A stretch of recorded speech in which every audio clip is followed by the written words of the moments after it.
ইসরায়েলের হামলার পর আবারও আলোচনা শুরু হয়েছে ইরানের আকাশ প্রতিরক্ষা ব্যবস্থা নিয়ে। পরমাণু সক্ষমতা, ক্ষেপণাস্ত্র এবং ড্রোন প্রযুক্তিতে বড় সফলতা পেলেও এয়ার ডিফেন্স সিস্টেম পিছিয়ে রয়েছে ইরান, এমন প্রসঙ্গ উঠে এসেছে বারবার।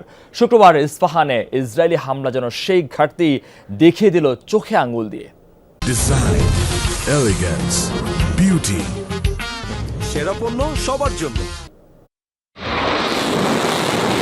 গেল কয়েক বছরে ইরানের সামরিক বাহিনীকে আরও আধুনিক ও যুগোপযোগী করতে নেওয়া হয়েছে নানা প্রকল্প।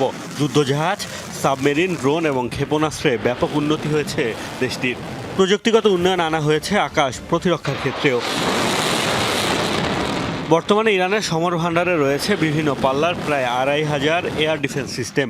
এর মধ্যে রাশিয়া নির্মিত S-300 আকাশ প্রতিরক্ষা ব্যবস্থা কয়েক বছর আগে যোগ হয় ইরানি সমর ভাণ্ডারে। এছাড়াও তেহরানের সমর ভাণ্ডারে রয়েছে বাভার Mi-23-র মতো আকাশ প্রতিরক্ষা ব্যবস্থা। রাশিয়া থেকে সংগ্রহ করা ছাড়াও নিজস্ব প্রযুক্তিতে তৈরি স্বল্প, মধ্যম ও দূরপাল্লার ক্রুজ ও ব্যালিস্টিক দুই ধরনের ক্ষেপণাস্ত্রেরই মালিক ইরান। তবে ইসরায়েলি কিংবা মার্কিন হামলা ঠেকাতে এসব প্রতিরক্ষা ব্যবস্থা কতটা সক্ষম তা নিয়ে ছিল শঙ্কা। শুক্রবার ভোরে ইস্পাহান শহরে ইসরায়েলের হামলার পর সেই শঙ্কাই যেন সত্যি হয়েছে। চোখে আঙুল দিয়ে দেখিয়ে দেয়া হলো মার্কিন কিংবা ইসরায়েলি মিসাইল ড্রোন যতটা অত্যাধুনিক ততটা কার্যকর নয় ইরানের প্রতিরক্ষা ব্যবস্থা। এদিকে ইসরায়েল ছাড়াও এখন ইরানের জন্য চ্যালেঞ্জ দেশটিকে ঘিরে থাকা মার্কিন ঘাঁটি।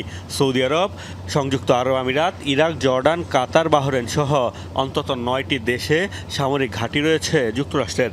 সেনা, নৌ ও বিমান ঘাঁটিগুলো থেকে মিত্র ইসরায়েলকে সহায়তায় যদি যুক্তরাষ্ট্র হামলা চালায় তবে ভয়াবহ চাপের মুখে পড়বে ইরান।